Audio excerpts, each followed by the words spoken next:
Hello and good evening. I'm Melissa Idris. I'm Sharad Kuttan. You're watching Consider This, the show where we want you to consider and then reconsider what you know of the news of the day. The Ministry of Finance recently relaxed conditions to withdraw money from EPF, or the Employees Provident Fund, under the ICNAR scheme.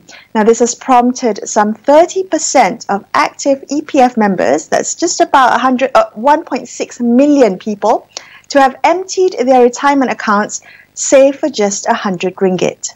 This trend of Malaysians dipping into their retirement savings to get through the COVID-19 pandemic has raised concern that many will have too little to survive on in old age. Now, how should we be thinking about balancing current financial needs against protection against old age poverty? Joining us on the show tonight, we have Lawrence Todd, Research Director at the Institute for Democracy and Economic Affairs, or also known as IDEAS. Lawrence, good evening. Thank you so much for joining us today. 1.6 million members. 1.6 million members had withdrawn almost all of their savings from account 1, while another 3 million members have or will use up all their savings in account 2. Now, I'm wondering, when you read this news, what did that signal to you? Was it just the sheer number of people that had no other resort but to use their life savings, or was it the fact that most EPF members just didn't have much to begin with, that they maxed out the permitted amount of withdrawal? Well, I mean, indeed, they're quite shocking figures, and I think they signal both those things that you mentioned. I think, firstly, it is true that many Malaysians went into the crisis in a vulnerable financial state. I think previously we judged that only a minority of EPF account holders really could afford to retire, but that, of course, has been completely decimated, what little there was there. So I think now what's so clear from these figures is that one of the real casualties of the COVID pandemic is going to be the long-term financial security of many individual Malaysian households. And what has been impacted, the cost that we're going to feel for years to come is the long-term damage to the capacity of Malaysian individuals, EPF account holders, to retire. And I think repairing that damage is going to be a major task. Lawrence, do we have to have these numbers disaggregated, at least in terms of the age of the members who are making these withdrawals, and whether their age might signal their ability to catch up, as it were, to make good this current loss in future earnings? Yes, I mean, to some extent that's certainly true. I mean, if we know that these are concentrated among younger workers, then there's some hope that people can recover. But I think that's where the first point Melissa made, which is that we know that the financial situation was weak going into this. And I think there were several factors that combine, right? So we know that healthcare costs are going up. To be honest, the amount that's being set aside every month for EPF anyway was insufficient for many Malaysians to be in a position to retire when they reach old age. And this has just blasted another hole into that. So I think that, yes, on the one hand, maybe we could be reassured if we knew that this was concentrated among the young people who have the prospect of earning more throughout the rest of their lifetime. But to me, looking at it, I'm very concerned about the financial precariousness of frankly, the vast bulk of the Malaysian population when it comes to having a sufficient savings for retirement, but also the kind of wider needs that people have as they move into old age in terms of sufficient healthcare and other forms of social protection. And EPF, frankly, is the main pillar of that, and that pillar has been heavily depleted by the pandemic. That's a very interesting point. I'd like to come back to that, but I want to ask you about the economic argument for the ICNAR scheme, also the iLestari scheme, all these EPF-related schemes that have been announced as part of the government's relief package or aid. It's been framed as 130 billion ringgit has been released into the economy through the ICNow account withdrawals, through the iLestari account withdrawals, through the reduction in terms of contribution, as well as deferred contributions from employers. Is that how we should be thinking about it? Is there an economic argument to allow for people to tap into their retirement savings? Well, look, I mean, I think the reality is that the government had limited options. I think that is fair. I mean, the capacity of the government to respond directly through direct fiscal spending was limited, and EPF is there, as an option. And I think people rightly felt like it was their money that they'd saved and that they should have access to it. So I think there's that political case to be made that that you should grant people that freedom. What right does EPF or the government have to say no, this isn't the right time for you to access these reserves? That being said, to me the balance is slightly off. I think that we should have spent more directly by the government and less reliance on EPF, so that people had another option. Because I think in not doing that and in resorting to depleting EPF accounts, we store up a bigger problem in the long term. And I think when you look at it, it's interesting comparing the situation in Malaysia to other countries, including the UK, right, where actually we've seen household debt has been paid down. Household debt is reduced by 10, 15% in the UK because people have been able to save and pay down debt.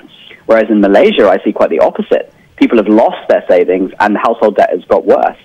So I really worry about the long-term implications for financial security. And I think that we possibly misjudged that calculation and relied too much on EPF. Even though I do get the economic imperative and the political case, I think a different calculation should have been made and more money should have been spent directly from the government rather than relying on EPF savings. Yeah, well, Lawrence, I mean, maybe this is all a little too late in terms of thinking about the policy options. But at that point in time, didn't the government, if it perhaps reached out to the federal opposition, and dealt with the limits the statutory limits on debt, that it could have borrowed more? I mean, I think that was the argument made by several economists, that this was the time to borrow, and they could borrow heavily because of various factors, globally. Yeah, I'm quite sympathetic to that. I think the statutory limits on debt are sort of self-imposed, and there's a good case for that. But I think there was definitely political space to expand that. And actually, I think when you look at the economic conditions, I mean, the borrowing conditions are still pretty benign. I mean, the borrowing costs for the Malaysian government are still pretty low. Most of the debt is domestically held, so it's kind of safe. The repayment costs as a share of GDP are below the 10-year average. So to me, I see that there's actually a case for further, fiscal expansion, as we say, further direct government spending. So that's why I say that, I think that calculation was off. Now, the extent to which the kind of political situation constrained the government's choices, is something that we'll have to pick over. But the legacy impact of that may be that during these extreme 12 months, rather than, tackle that political challenge and spend more, we instead resorted to the easier option, which was to deplete EPF. And that's something that we'll have to pay for over the next decades. Lawrence, I'm curious. You said that household debt had been reduced in UK households. How did they do that? What were the financial mechanisms that allowed for them to do that? Well, because there was a much more extensive direct fiscal support to workers. So we had the furlough scheme that essentially like the wage subsidy, but just a much more extensive scheme that compensated at a much higher rate. And as a result, people actually have been saving and have been paying down credit card debt and household debt. So it's just a different set of choices, whereas in the UK, the government decided to spend that money and has just actually yesterday announced an increase in the corporate tax. I mean, I'm not saying that spending doesn't come without consequences, it does. But these were difficult choices that had to be made, and whichever way you choose, there's going to be consequences. And I think probably we've done too much to impact the long-term financial security of Malaysian households, whereas I would have rather seen more spending recovered in taxation over the medium term. Okay, Lawrence, Lawrence, sorry, just a quick follow-up. So what exactly would you like to see? I mean, you say that you would like to see more social protection measures. Specifically, what kind of social protection measures would you like to see, both in the interim of this pandemic and more long-term? Okay, well, I think, in terms of the most effective effective social protection measure I think we've seen emerge from the pandemic is the wage subsidy. So I think to the extent that we think that the economic uncertainty is going to continue, and it will continue in some sectors, right? I mean, even if some sectors can recover, other parts of the economy may take longer to come back. I think a wage subsidy into the autumn and a more generous one, into like September, I think should be on the table. Like, I think beyond that, I think there is a case to consider whether something should be done to replenish some of the EPF withdrawals. I really like the suggestion from the outgoing EPF CEO to look at a tiered dividend, so to make the payouts from EPF more progressive. And I think we should look at, if we're going to use EPF basically as our social protection architecture, we need to look at a way to make that more progressive and use it to correct some of the, what I think are going to be some of the redistributive injustices that will have emerged from the last 12 months. So I think in the short term, to the extent that the pandemic is going to continue to suppress economic activity, I think we should expand the wage subsidy scheme. But in the medium term, I think we have to look at how we replenish the EPF accounts and do that in as progressive a way as possible. Right. Well, at least on that score, the outgoing, as you said, I mean, with the incoming EPF chief hasn't, I guess, weighed in on that. I do want to ask you, though, we've talked really about individual members and the consequences for their savings in terms of future security. But what about the fund itself? What are the implications of the fund? It's $1 trillion, trillion ringgit fund. Will it be impacted by these withdrawals in terms of the kinds of dividends they will be able to pay out in the coming years? Suggestions that they've had to sell off key assets. What's your take on that? Yeah, it's a really good question. I mean, because some of us were worried about this sort of in November, October last year when there was the real pressure to loosen up the withdrawals, that, well, hang on, what's this going to do to EPF's overall portfolio? But actually, as you just mentioned, I mean, EPF has hit $1 trillion ringgit in value. So on the back of the performance of the Malaysian stocks. So look, I think that it does get a bit circular as well, because if Malaysia borrows more money, as I mentioned, a lot of that is held domestically. It's held by institutions like EPF. So there's a degree to which this money is just sort of circulating in the Malaysian economy. And then we have to ask ourselves, well, is it really fair that, low-income workers have depleted their savings in an economy that actually is still growing in its overall value in terms of the value of listed shares? So have we got that balance right? In terms of the longer term, I think EPF is really well managed. I think you've seen that in terms of consistent dividend payouts. And I know that the EPF themselves really struggled with this decision to allow that access and to allow those withdrawals, and they really wrestled over this. So I'm sure they will be really creative and strategic in terms of trying actively to recover those funds. All right, Lawrence, thank you so much for speaking with us tonight. We appreciate your time. We're going to take a quick break here on Consider This. More on this very topic in just a couple minutes. Stay tuned.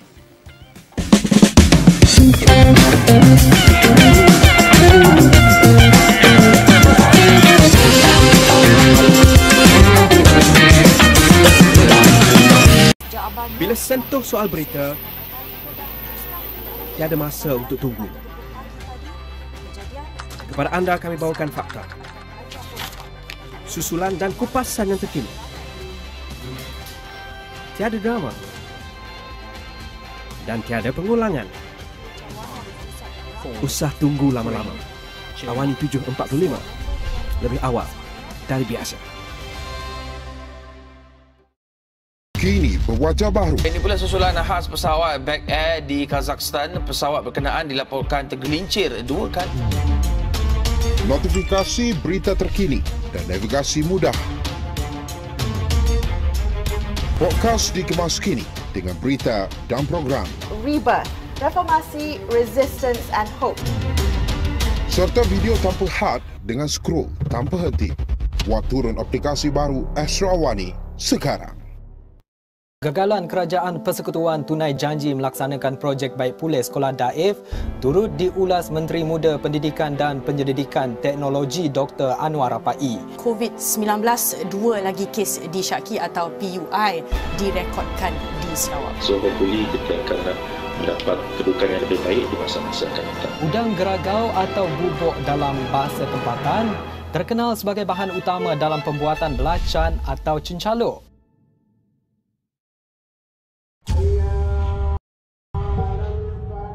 Amanah di tangan kita. Adat, budaya dan semangat menjadi kesinambungan perpaduan tanah air yang tercinta. Berteraskan adab yang terpahat di jiwa dan raga. Marilah bersama kita membina negara.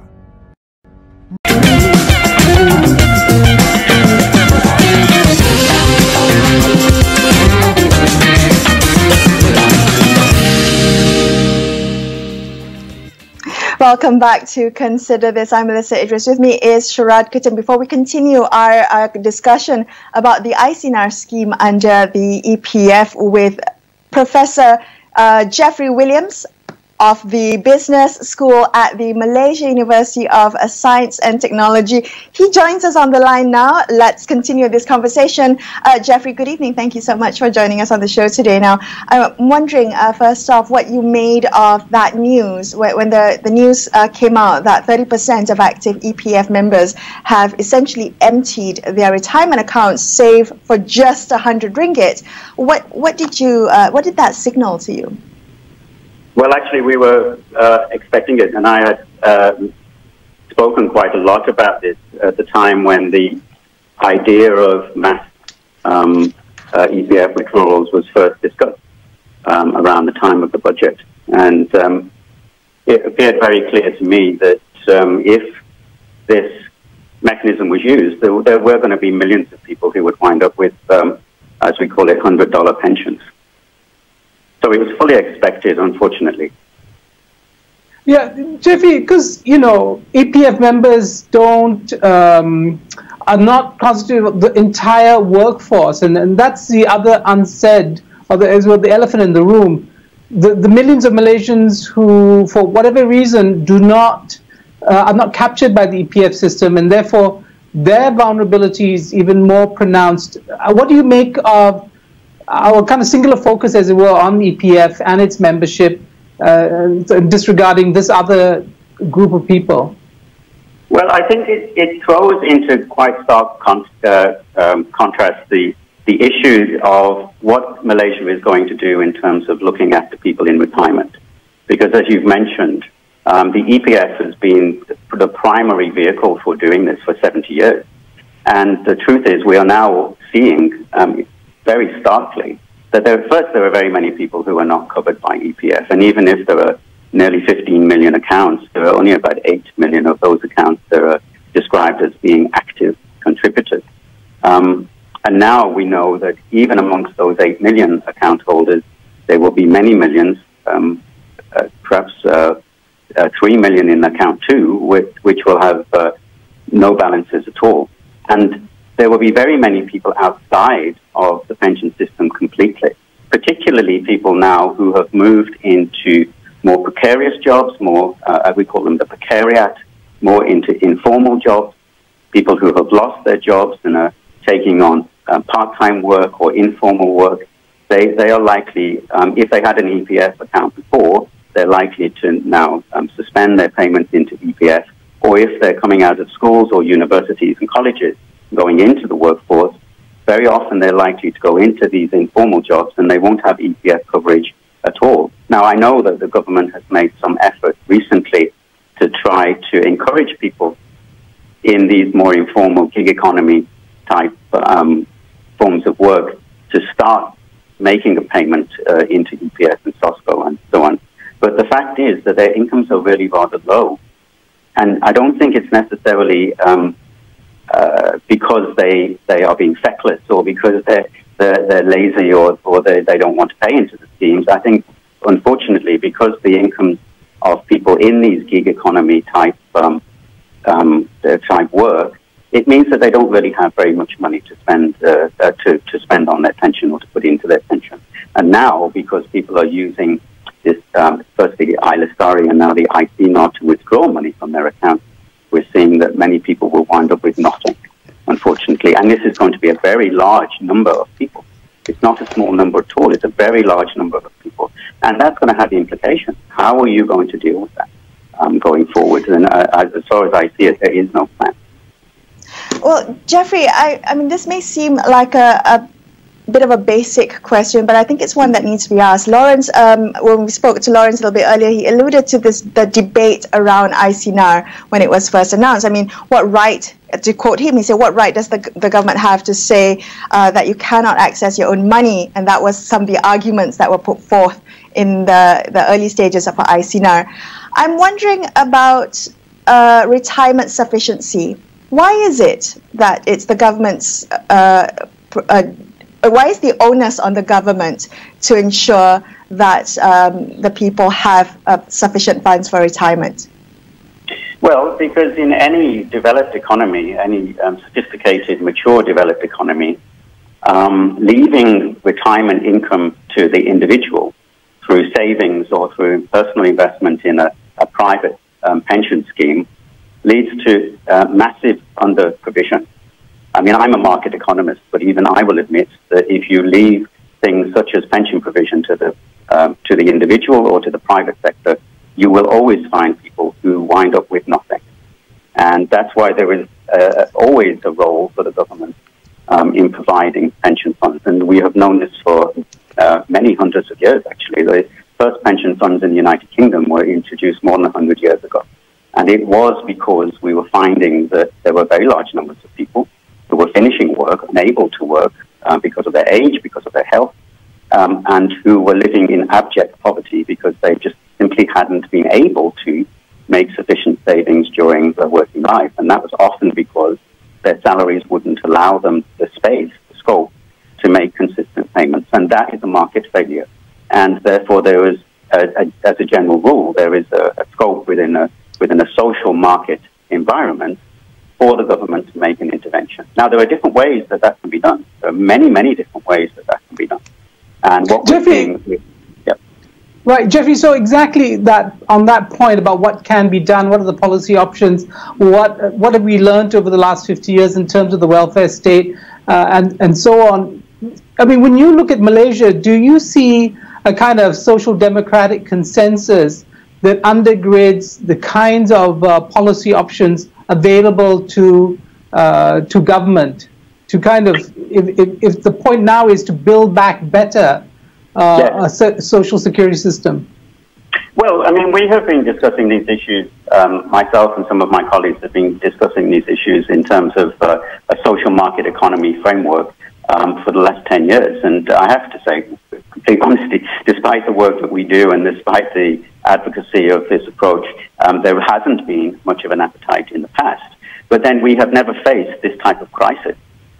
And now I think that the reality of the situation for many millions of Malaysians will be that they will look at their pension fund and they will see that it's empty, and they will look at their working life and they will see that it's coming to an end quickly, or relatively quickly. I mean, even if you're 45 years old and you're looking to retire at 55, and you've emptied out your EPF accounts, you're going to have to replenish that and save back, so to speak, at 3 times the rate that you had been doing it before, and that's not available to you. And so it means that there should be some positive, I mean, there are difficult conversations, but there are positive conversations about what will be the new role for the state, for the private sector, in terms of companies, and for individuals collectively in rebuilding, and as you said, building back better in terms of pension provision, at least. And I hope that that would be part of a wider discussion of social provision across all age groups, not just for those in retirement, but also for those who are in work and also those who are coming into work at a younger age. Right. Jeffrey, you mentioned that you've been looking at this. What would you like to see? I mean, if we were to seize this opportunity to build back better, what would you like to see specifically in terms of enhancing Malaysia's social protection measures? I think there's some value in looking at what's happened in different parts of the world. I think that we can look at the German model, for example, but we don't need necessarily to copy a single model from another country, but just to look at the principles behind it and to think about what it is Malaysian. You have to have a social appetite for this and a social consensus for this. It's not about parachuting somebody else's model onto the Malaysian system. We also have to have a pretty serious discussion about what is a decent income for people to have, not just when they're in retirement, but also when they're during their working life.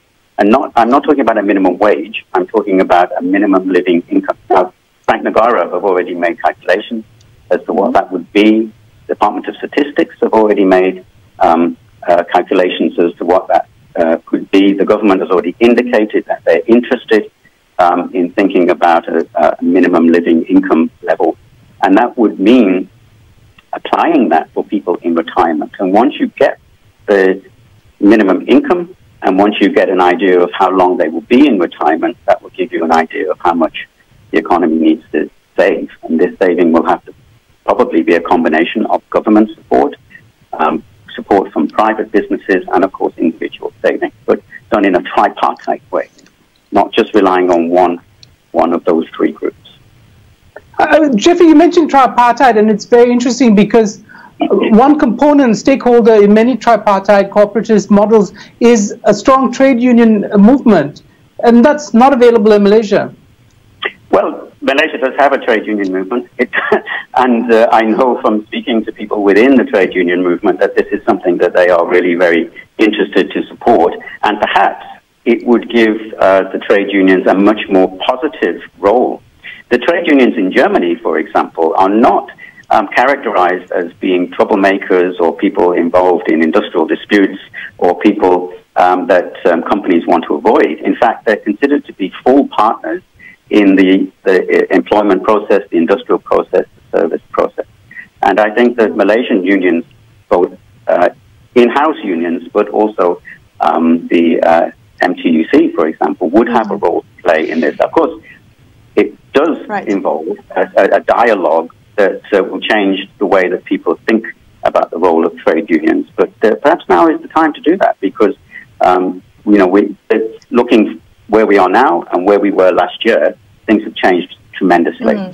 So we might need to have a different consensus. Jeffrey, thank you so much for speaking with us on the show tonight. We really do appreciate your insights. Thank you. Pleasure. That's all we have for you on this episode of Consider This. Don't forget to get all your latest news and COVID-19 vaccine updates on astrawani.com and the Astro Awani News app.